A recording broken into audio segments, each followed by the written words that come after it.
नमस्कार दोस्तों, इन्फ्राडोज के नए एपिसोड में आपका स्वागत है। तो चलिए शुरू करते हैं। पहली खबर की शुरुआत करते हैं हमारी रेलवेज की तरफ से, जहां पर दोस्तों इंडियन रेलवेज बेंगलोर के सर्कुलर रेल नेटवर्क प्लान को बैक करने वाली है और अभी इसको लेकर प्रीलिमिनरी वर्क स्टार्ट हो चुके हैं। तो उससे सर्कुलर रेल नेटवर्क एक लॉन्ग टर्म सोल्यूशन होगा बेंगलोर के ट्रैफिक कंजेशन के लिए, क्योंकि जो काम एक रिंग रोड करता है उसी तरह का सेम काम ये रेल नेटवर्क करने वाला है। 271 किलोमीटर की इसकी लेंथ होगी, जो नीरावांदा से स्टार्ट होगा, फिर डोडाबल्लापुर, देवनहल्ली, मलूर, हनेकाल, हिजाला और सोलोरू होता हुआ नीलावंदा में जाकर टर्मिनेट हो जाएगा। कुल मिलाकर 2500 एकड़ ऑफ लैंड इसके लिए एक्वायर की जाएगी, जिसमें मोस्टली प्राइवेट लैंड को एक्वायर किया जाएगा। और अच्छी बात यह है कि पूरा का पूरा प्रोजेक्ट सेंट्रल गवर्नमेंट के द्वारा फंड किया जाएगा, और क्योंकि अब इसको वो बैक भी कर रहे हैं तो फंडिंग यहाँ पर कोई इशू नहीं होगा। होपफुली जल्द हमें कंस्ट्रक्शन भी स्टार्ट होता हुआ दिखाई देगा। अगली दोस्त अपडेट चेन्नई मेट्रो से है, जहां पर दोस्तों चेन्नई मेट्रो रेल लिमिटेड के द्वारा फेज 2 की लाइन 4 पर ट्रायल स्टार्ट कर दिए गए हैं और अभी ये मेट्रो स्टेज ओपनिंग के एक और स्टेप क्लोज पहुंच चुकी है। दोस्तों यहाँ पर मैं येलो लाइन की बात कर रहा हूँ, उसको लाइट हाउस से पूनामले बाईपास के बीच में बनाया जा रहा है। 26.1 किलोमीटर के आसपास इसकी लेंथ है, जहाँ पर पूनामले बाईपास से परूर तक 9.5 किलोमीटर का पार्ट अभी तैयार हो गया है 10 मेट्रो स्टेशन के साथ में। हालांकि आपको मैं बता दूं कि इसके ऊपर पहले भी कुछ छोटे छोटे ट्रायल्स लिए गए हैं कुछ अलग अलग सेक्शंस पर अब ऐसा पहली बार है कि यहाँ पर फुल फ्लैश ट्रायल स्टार्ट किए गए हैं। अगर सब कुछ प्लान के अकॉर्डिंग जाता है तो चेन्नई मेट्रो रेल लिमिटेड दिसंबर के आसपास इस टच को ओपन कर देगा। अगली दोस्त अपडेट दिल्ली से है, जहां पर दोस्तों inland waterways authority of India के द्वारा दिल्ली में इलेक्ट्रिक बोर्ड्स को लेकर प्रिपरेशन स्टार्ट कर दी गई है और अभी 2 जेडीएस के कंस्ट्रक्शन को लेकर टेंडर अवार्ड किए गए हैं। दोस्तों inland waterways authority of India Delhi सरकार के साथ मिलकर यमुना रिवर के ऊपर इलेक्ट्रिक बोर्ड सर्विस को स्टार्ट करना चाहती है और इसी को लेकर ये भी प्रिपरेशन यहाँ पर स्टार्ट हुई है।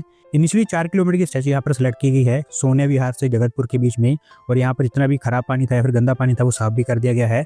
इन दोनों प्लेसेस पर ही जेटीएस का कंस्ट्रक्शन किया जाएगा, जहाँ पर हर एक की कैपेसिटी 50 पैसेंजर्स की होगी।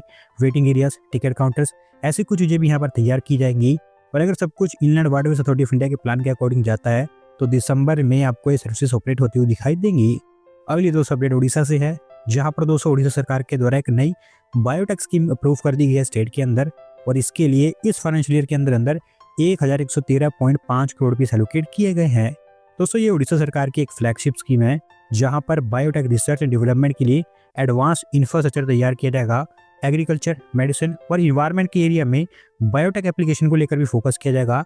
5 आइज, जिसमें इनोवेशन, इंक्यूबेशन, इन्वेस्टमेंट, इनकम और इम्पैक्ट, इन पर बेस्ड एक सपोर्टिव इकोसिस्टम क्रिएट किया जाएगा स्टेट के अंदर। देखना यही है कि कितनी फ्रूटफुल हो पाती है।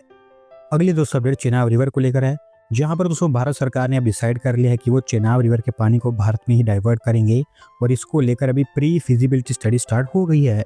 दोस्तों भी आप जानते हैं कि भारत सरकार ने इंडस वाटर ट्रीटी को अभियान में डाल दिया है, तो अब हम इन रिवर्स के साथ में जो करना चाहते हैं वो कर सकते हैं। और वैसे मेरा मानना है कि इंडस वाटर ट्रीटी भारत के लिए अनफेयर है, क्योंकि इससे हम पाकिस्तान को ज़्यादा ही फायदा दे रहे हैं। पर अब सरकार ने चेनाब, रावी, ब्यास और सतलज इन रिवर्स को लिंक करने को लेकर फिजिबिलिटी स्टार्ट की है, जहां पर चेनाब रिवर का पानी डाइवर्ट किया जाएगा पंजाब, हरियाणा और राजस्थान की तरफ। अभी क्योंकि प्री फिजिबिलिटी स्टडी स्टार्ट हो गई है, तो इसमें देखा जाएगा कि कैसे इसको डाइवर्ट किया जाए, कितने इसमें पैसा आएगा और कौन कौन से यहाँ पर कंसर्न्स होंगे। एक बार जब ये कंप्लीट हो जाती है तो और चीज़ें हमें क्लियर होती हुई दिखाई देंगी। अगली दोस्तों अपडेट दिल्ली मेट्रो से है, जहाँ पर दोस्तों सेंट्रल गवर्नमेंट के द्वारा दिल्ली मेट्रो के 3 और नए कॉरिडोर्स को प्राइवेटाइज कर दिया गया है और अभी ऐसा बताया गया है कि अगली कैबिनेट मीटिंग के अंदर इनको अप्रूवल दे दी जाएगी। दोस्तों बेसिकली तीनों की तीनों मेट्रो लाइन्स फेज 4 का हिस्सा होंगे दिल्ली मेट्रो के, और अभी क्योंकि नेटवर्क प्लानिंग ग्रुप के द्वारा इनको इवैल्यूएट कर दिया गया है तो काफ़ी हाई चांसेस है कि इसको अप्रूवल मिलेगी ही मिलेगी। और अगर इनके बारे में डिटेल्स में बताऊं तो एक मेट्रो लाइन आर के आश्रम से इंद्रप्रस्थ के बीच में बनाई जाएगी। 10 किलोमीटर के आसपास इसकी लेंथ होगी 9 मेट्रो स्टेशन के साथ में, और ये तीनों लाइन्स में से सबसे लंबी होगी। दूसरी मेट्रो लाइन एरो सिटी से टर्मिनल 1 के बीच में बनकर तैयार होगी। 2.3 किलोमीटर की इसकी लेंथ होगी और सिर्फ एक ही मेट्रो स्टेशन यहाँ पर तैयार किया जाएगा। जबकि तीसरी मेट्रो लाइन तुगलकाबाद से कालिंदी कुंज के बीच में तैयार की जाएगी। 4 किलोमीटर के आसपास इसकी लेंथ होगी और 3 मेट्रो स्टेशन यहाँ पर भी तैयार किए जाएंगे। कुल मिलाकर इन तीनों की लेंथ 16 किलोमीटर की होगी और कुल मिलाकर 11,150 करोड़ रुपये का खर्चा आएगा इन तीनों के ऊपर। होपफुली जल्द इनको अप्रूवल मिल जाएगी। अगली दोस्त update Indian IT giant Infosys से है, जिन्होंने ऑफिशियली अभी गिफ्ट सिटी के अंदर उनकी एंट्री कर दी है, क्योंकि गिफ्ट सिटी में उन्होंने एक नया डेवलपमेंट सेंटर ओपन कर दिया है। दोस्तों डेवलपमेंट सेंटर इन्फोसिस के लिए एक टेकफिन हब का काम करेगा गिफ्ट सिटी के अंदर। 1000 की इसकी सिटी कैपेसिटी है, यानी कि 1000 लोगों को यहाँ पर एम्प्लॉयमेंट मिल पाएगी। Digital banking, regulatory affairs, trade finance, capital markets और इसी तरह के अलग अलग एरियाज में वो सर्विस ऑफर करने वाले हैं उनके ग्लोबल बीएफएसआई क्लाइंट्स को।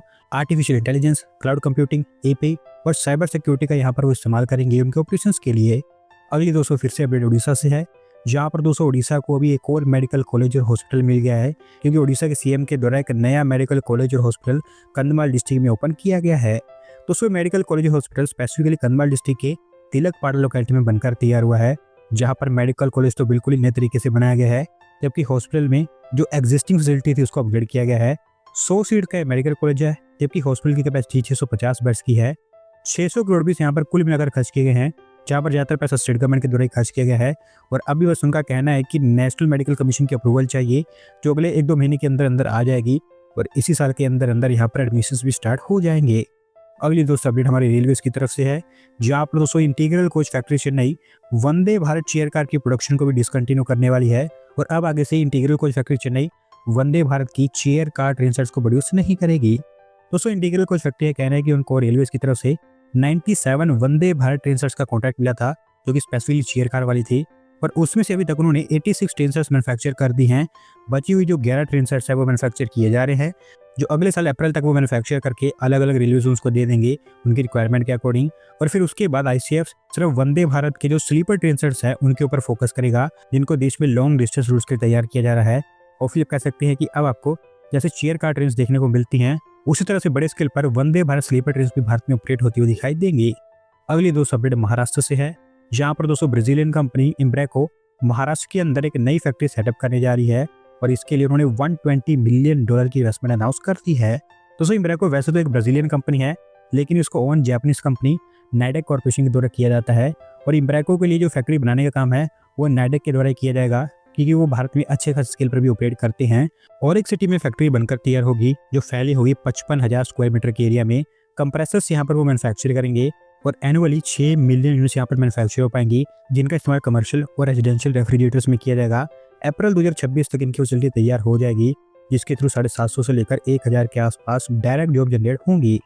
अगली दोस्तों अपडेट उत्तर प्रदेश से है, जहाँ पर दोस्तों Yamuna expressway industrial development authority के द्वारा एक और फ्लैटेड फैक्ट्री इंडस्ट्रियल कॉम्प्लेक्स बनाया जाएगा ग्रेटर नोएडा के अंदर, और इसको लेकर वो 125 करोड़ रुपीस की इन्वेस्टमेंट करेंगे।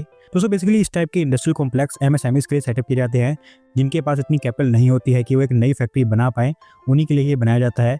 38,665 स्क्वायर मीटर के एरिया में कॉम्प्लेक्स बनाया जाएगा सेक्टर 28 में, जहाँ पर एक सिंगल स्ट्रक्चर के अंदर मल्टीपल मैन्युफैक्चरिंग, प्रोडक्शन, असेंबली और स्टोरेज यूनिट्स तैयार की जाएंगी। पावर सप्लाई, वाटर, एचवैक और फायर सेफ्टी ऐसी जो फैसिलिटीज हैं वो यहाँ पर येडा के द्वारा सेटअप कर दी जाएंगी। अभी क्योंकि इसको लेकर प्रिपरेशन स्टार्ट हो गई है, तो अगले 2 सालों के अंदर अंदर तैयार हो जाएगा। आज की दोस्तों आखिरी अपडेट महाराष्ट्र से है, जहाँ पर दोस्तों Lonavala glass skywalk project finally आगे बढ़ता हुआ दिखाई दे रहा है, और अभी इसके अंतर्गत एक्सेस रोड को लेकर टेंडरिंग का काम स्टार्ट हो गया है। दोस्तों ये ग्लास स्काईवॉक लोनावला की टूरिज्म अपील को और बढ़ाएगा। 125 मीटर लंबा और 6 मीटर चौड़ा ग्लास स्काईवॉक एरिजोना की ग्रैंड कैन्यन स्काईवॉक की लेंस पर बनाया जाएगा, जो लायंस पॉइंट को टाइगर पॉइंट से कनेक्ट करेगा। 5000 स्क्वायर मीटर के एरिया में एक रूफटॉप कैफे, 1000 की सीटिंग कैपेसिटी के साथ में एक एम्फी थिएटर, एक dedicated adventure sports zone, 1600 cars और 2000 टू व्हीलर्स की पार्किंग फैसिलिटी भी यहाँ पर क्रिएट की जाएगी। 900 करोड़ रुपये से ऊपर का यहाँ पर खर्च आने वाला है। और अभी ऐसा बताया गया है कि स्टेट गवर्नमेंट के द्वारा कुछ फंड्स यहाँ पर एलोकेट कर दिए गए हैं इनिशियल काम स्टार्ट करने के लिए। प्री लैंड एक्विजिशन को भी यहाँ पर अप्रूवल मिल गई है, और अब क्योंकि एक्सेस रोड का भी टेंडरिंग यहाँ पर स्टार्ट हो गई है, तो होपफुली हमें ग्राउंड वर्क भी जल्द स्टार्ट होता हुआ दिखाई देगा। दोस्तों आज की वीडियो में बस इतना ही। अगर आप अपनी तरफ से अपडेट सबमिट करना चाहते हैं तो डिस्क्रिप्शन में दिए गए लिंक पर क्लिक करके सबमिट कर सकते हैं। अगर आज की वीडियो पसंद आई हो तो वीडियो को लाइक करें, चैनल को सब्सक्राइब करें। धन्यवाद वीडियो को देखने के लिए।